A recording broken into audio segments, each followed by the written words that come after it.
you want to just introduce yourself to the people at home that maybe haven't heard of you or your music before? Yeah, sure. So my name is bhxlu. I'm an R&B artist from London. I'm a singer, songwriter, and producer. Self-taught in all those aspects. So it's been an interesting journey. My music is quite catered towards. It's pretty. It kind of takes a direction towards more of a dark R&B tone, and that's mainly because my early influences, kind of growing up, were rock and a little bit more punk rock, or even like heavy metal. And the lyricism around those genres it tends to be a little bit less on the romantic side, a little bit more poetic and a little bit more descriptive. And kind of later on in the years, obviously, I fell in love with R&B, influenced my singing, and ever since, I've just kind of been exploring music and seeing what I can do with it. And I think I've nicely landed in a nice position. And I'm just kind of taking it forward and letting everyone know what I'm capable of. Yeah, for sure. I definitely say like I know obviously you only got a couple of songs out at the moment, but Yeah. I can sense the vibe that you're trying to get and you definitely fit very well within that. Who would you say, obviously you said that you've grown up with more like rock, punk rock, and now are more in the R&B field. Yeah. So just in general, who would you say your influences have been and are now? Oh wow. So I'll be honest, I've listened to a lot of music growing up. While everyone else now, I mean, it kind of goes back to my earlier influences were like from family who listened to Michael Jackson, kind of the pop Queen, all the stuff that was kind of popping at the time when we were younger. And then when it was my turn to kind of take a step into music, I decided to listen to rock. I just connected with it. I think I'm gonna say emotionally because the tone was that nice grungy feeling, and I just liked the music a little bit more than what everyone else was listening to. Typically, it was the grime, the rap, and even R&B.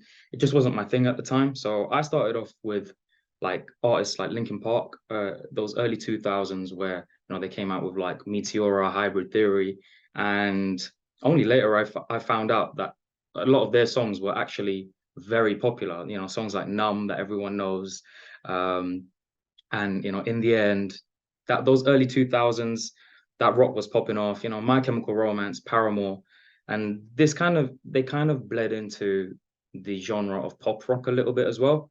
But it was what you'd find on like Scuzz, if anyone remembers those Kerrang and all those kind of rock channels and stuff. But I also wanted to see what the classics were saying. So I kind of got into the older heavy metal bands as well, AC/DC or Metallica's, and obviously their albums came out in the 1980s and 70s, and ones that come to mind are like Back in Black, and I think the other ones Stairway to Hell, Stairway to Heaven, and that might be Led Zeppelin. But yeah, I mean, like I just fell in love with the whole feeling of rock, and it sticks with me today as well.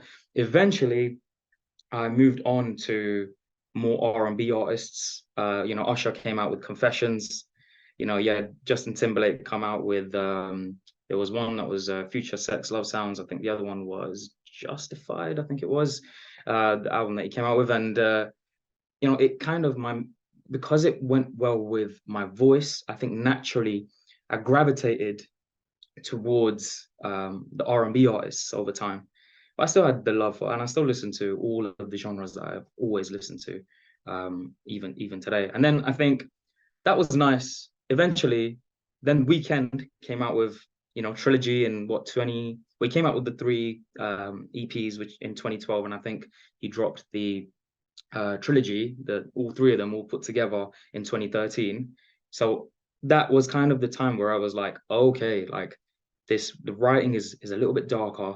It's a little bit, it's poetic in a way. So I fell in love with that, and yeah, ever since then, really, you've had your Party Next Doors, you've had over the past 10 years, you've had Drake do his thing as well, and then you've had a few more newer artists like XXXTentacion, like he's unfortunately rest in peace, but he kind of combined it all. He had that hip hop feel, he had the vocals that were emotional and powerful, and then you had You just had that rock, you had a little bit of a rock influence in it as well. So that played a big part. And then you had Post Malone as well. Obviously, look, he's a world-renowned sensation at this point, but he has those powerful, soulful vocals with the hip hop beats and a little bit more of a grounded feeling. And that's what I fell in love with. And I don't think they were really, I mean, genres in it's hard to really put yourself in one genre these days, especially if all you want to do is really experiment with music. But if I had to, it would definitely be R&B or hip hop or maybe even alternative pop. So that was the journey of influences. And yeah, I guess I find myself here now as this finished product for you guys. No, it is really cool though, because I think someone like myself that would listen to your music first off, I never would have necessarily thought, oh, this person really likes or liked rock and that was the main Yeah, influence. But when you say it, it does figure like how you've ended up in this more like dark R&B. Like the influences are there and it yeah, makes perfect sense when it all comes together. So obviously you've spoken about so many different influences, um, but you obviously stating the obvious, you're South Asian. Was yep. there ever that pressure, or did you ever feel any kind of internal pressure to go down a route towards more South Asian music, or did you ever feel like, oh, I should maybe be taking influence from more South Asians, or was there that pressure like people are only going to take me seriously if I do brown music sort of thing, or have you always been like, I'm just going to focus on what I like and take whatever I want from that? Yeah, I mean, look, I get it all the time. I get, people always saying like you should do something that is a little bit more Punjab. So my uh, background is Punjabi. Um, so obviously, I kind of grew up speaking Punjabi. I can read, write, and speak Punjabi. So and a few people know that I've kind of grown up with, and I do get it quite a lot. Like you should maybe do a Punjabi song or get a Punjabi verse on something. And for me personally, it's just I like the idea, but it's not working at the moment. So when I can get it to work, when I can sound how I would like to sound on a track and be able to do that as well, then I would do it. But I don't think I could do anything really, not just that. I don't think I could do anything unless it feels right and I'm happy with what's put out. And that could be never, I'll be honest, because it would require a lot of practice from me. It would require a lot of effort, and I am obviously I'm kind of going in a direction right now that I really like. So yeah, I mean, I love opinions, I love feedback, I love even criticism to some extent. But yeah, I kind of just let everyone know that I'm very obviously I'm proud of being South Asian. But that doesn't necessarily mean that I will go into doing any South Asian music. So only time can tell. I'll be honest. I want to do it. It will be fun. Maybe even get someone else to do a verse. I don't know if you've heard the Tory Lanez track that he jumped on with. It was Diljit. Yes, that's it. So that I mean, a song like that would I love that song. So that would be really cool. But that's what it would need to sound like. That's how polished and sharp it would need to be. Yeah, I think that's the thing is there's absolutely no point in doing something like that unless it feels natural.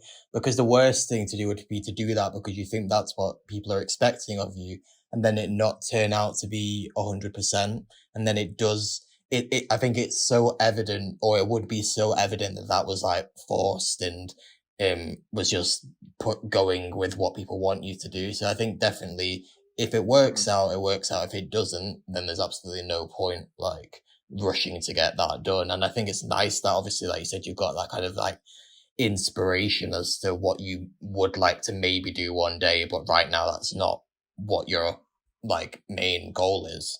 I think definitely that's a like good position to be like quite mature as well to like actually like look at it that way and not just do okay because I think a lot of people are nowadays given like how um fast things are moving they will quickly jump from one thing to another like Yeah. do whatever's gonna go viral, which kind of brings me on to the next thing I wanted to talk about actually.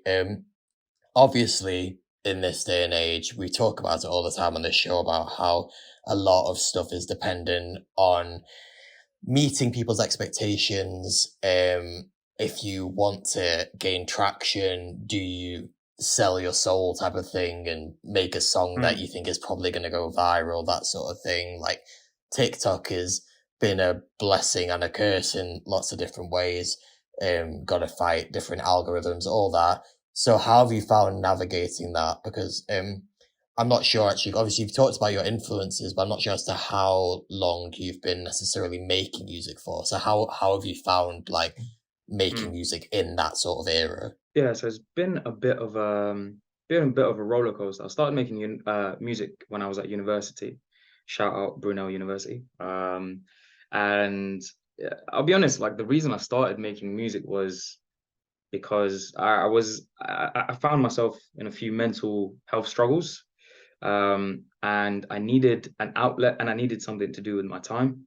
And at the time it was just, drinking, partying, and doing all sorts. But like I couldn't have asked for a better release. I mean, none of that stuff really fulfills, to the point where you want it to. It all gets old after a certain amount of time. So I mean, I guess I started making music, or not making music. I started playing the piano when I was really young, self-taught. Told my dad, "Listen, I really need a piano." He was like, "What the hell for?" Kind of. I've never seen you take an interest in music, and I was like, "No, trust me, I'll play it." So from a young age, I was in my room, just kind of learning, teaching myself, and got pretty decent. I understood a little bit of the basics of music theory, and then I got older, and then at one point, random point in my teenage years, I downloaded um, FL Studio, which is a digital audio workspace, and then I forgot about it. I was like, this rubbish is too hard. I'm never gonna do this, Then randomly, a few years later, again, and I was at a bit of a low point, and I decided to pick up the music again. And then I opened up FL Studio on this cranky old laptop, and I started making like, boom, tsh, boom, tsh, like the most basic beats. But I fell in love with it. I thought it was the best thing, since sliced bread. I was listening back to it, sharing all my friends, and then that's kind of where it started. And I guess that was like 6 years ago, when I started now. Um, so but it's been a slog because I guess I never really had like a role model or someone around me to show me how it's done. I had like one or two friends who also did it, but they were also learning their ways, and didn't, I was also kind of teaching myself how to navigate through the music and what I wanted it to sound like, because I had the ear for it. I'd been listening to music my whole life. I know what I wanted it to sound like. I just needed to get it there. So eventually, I actually started releasing music quite frequently in those early years, and then I released an album about 2 years ago, just when COVID hit off. And it was called Kingdom, and it it's been, unfortunately, I've taken it down from all stores, and that's because I wrote it off the back of some pretty low feelings, and every time I listened to it, and I battled with this for a long time, it was for me personally. It was just every time I listened to it, I was over that hill, and my mentality has changed so much since I dropped the album, that and my skills and my ability has changed so much since I dropped the album, that I just wanted to start fresh. And that's why now there's not that much music out there, but trust me, my catalog is insane, and I'm ready for probably like the next 2 3 years, maybe even more, to just keep releasing music, and yeah, just keep the fans happy, keep TikTok happy, keep Instagram happy, and let the guys know, that I'm here to stay. For sure. No, that's definitely, it makes sense, like you're saying, in terms of your catalog, because I know obviously you've spoken before about how you have had like different names in the past as Oh well, yeah. but this bhxlu journey has only started like quite recently. Obviously, you said about keeping TikTok happy. Do you find that influences your music making at all, or are you not thinking about that? I think that was one of the things that I didn't pay enough attention to when I was starting off, is understanding the tools that can help you. But you're right. It's one of those things where you are constantly thinking, if I'm using this tool, do I have to satisfy what this tool is asking from me, right?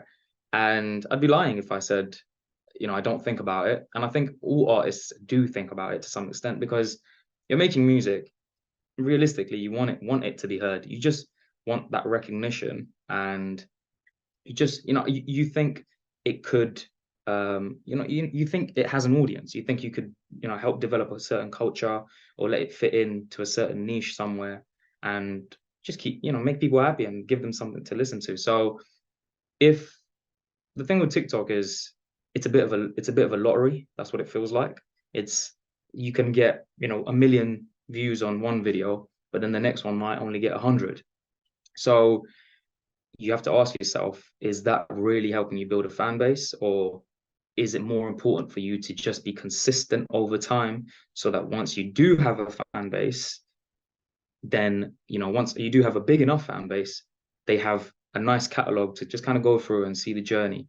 And that's all I use it for. I think for me, the main point is journal the journey, and whatever happens in between is, I'll make the effort. Yes, I'll try and satisfy the algorithm, but still use my music to do it. I'll try and come up with creative ideas, and, do cool transitions here and there, and add captions, make sure you comment this, and try and engage people. I mean, in one of my most recent posts, I asked people to tell me what their favorite anime was, and I just put like my song and like a nice new anime opening sequence in the background, and that was probably one of the most engaged posts that I did, and it's still things that I love, so it's fun to talk about. So you can be creative with it, but it is a challenging journey. I'll be honest, but yeah, it is a tool. Like, the alternative is not to have TikTok and not to have Reels. Then what? Then you're not reaching out to anyone. So you got to see the positives and the negatives, and I think that's with most things. There's always a positive and a negative. Yeah, I think it is that, like, maintaining that balance between clout, but then consistency and quality as well.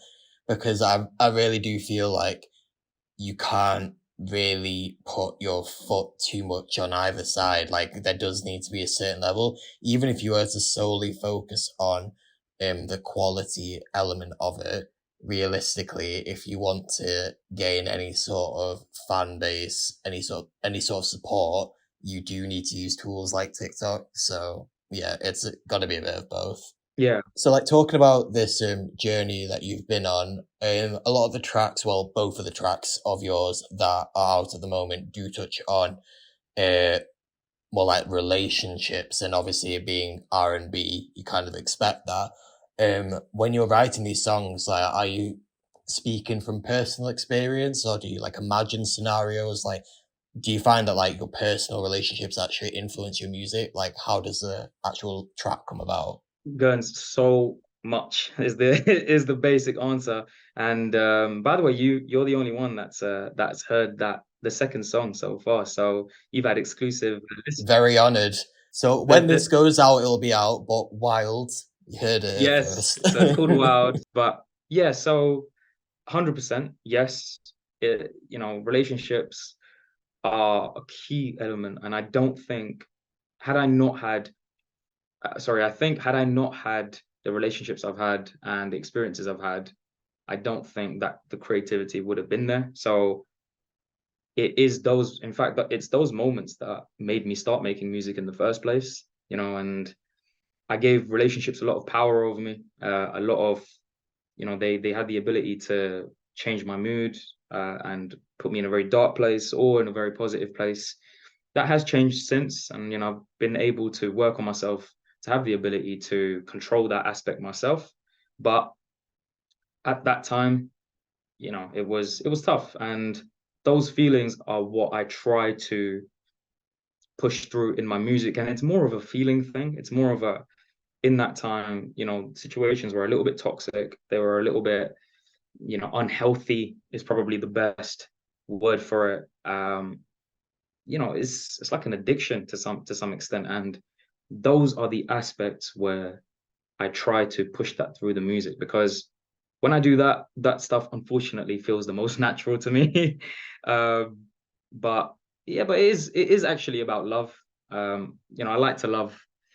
I'm a lover, not a fighter, but it's there is, again, there's a positive and a negative side to everything, and that includes relationships. And if you go into a relationship without a good mindset and a healthy mindset for yourself, hurt people. So though, and everything kind of just converged.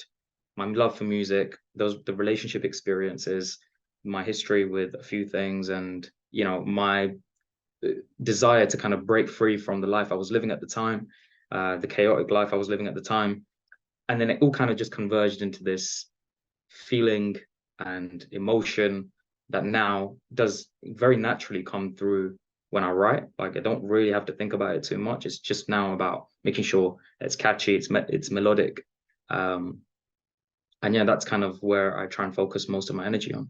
Nice, yeah, no, that definitely makes sense. And I think, like you were saying at the start, this is such like a good outlet to have. Like, and clearly, obviously, the talent is there as well, because you do also have people that would like maybe make songs and then arguably not the best. But the tracks that you're putting out, if they have come out, if they are the product of um you putting your feelings into music, reflecting on experiences, etc., then that's definitely a win-win in terms of actually getting that sort of release, but then also actually making good music as well. So definitely, whilst I hope that your future isn't turbulent at the same time, I'm glad that Me it's too, my friend. providing. I'm glad that it's providing music at the same time. This is the thing. This is the thing. Who was it? I can't remember who it is, but there's a really mainstream artist who only makes good music when they're sad or when they've gone through a breakup. I can't remember who it is. I mean, there's many in history, like, Yeah. it's, I mean, Linkin Park was one of them. The guy, unfortunately, again, you know, for some reason, I've realized all of my favorite artists pass away. I don't know what's going on, Guns. Like Michael Jackson passed away. It was Chester from Linkin Park. Very sadly passed away. X passed away. Juice World passed away. I'm just gonna not express who my favorite artists are anymore. Just but yeah, it's sad. It's sad, but maybe there is a theme and a connection there, that it's some of the most troubled artists that I find the greatest, and I do think, I mean, there's a story there, right? And that's what I'm trying to convey now as well, which I never used to do, is try and be a little bit more vulnerable, trying to explain what the journey's been like. I mean, it's been a long time, and we all have our unique experiences, but being able to put it into an art form of your choice, and hopefully being able to get that message across and let other people feel it too, and really understand what's the tone here, right? What's that melody conveying? What are the instruments, and what's the composition itself? Why is it made a certain way? And in the next song, Wild, and which is out now, you can hear, like, in the guitar piece, it's a little bit unhinged. It's not a clean guitar sound, and it's there to create that feeling of uncertainty and a bit of chaos that's going on. But then you've obviously got, the slightly more melodic vocals over the top, trying to keep everything together. So there's a reason for why everything is done, and that's the art I'm trying to kind of hopefully let everyone hear now. No, and I definitely thank you for that like insight into Wild now, because we're going to play that in a second. Nice. Yeah, before we do that, like, thank you again for taking the time to speak to us today. It's been a pleasure. For the people that want to keep up to date with you and your music, where's the best place for them to find you? So you can find me, bhxlu is how you spell Baloo. You can find me on all social, obviously, media platforms. Instagram, it's just Baloo, bhxlu. Spotify, it's just Baloo as well, bhxlu. And even Twitter. On TikTok, however, there's an underscore just after it. So yeah, other than that, it shouldn't be too hard to find me. It's a challenging name, but once it's in your mind, you'll never forget it. So that's the idea.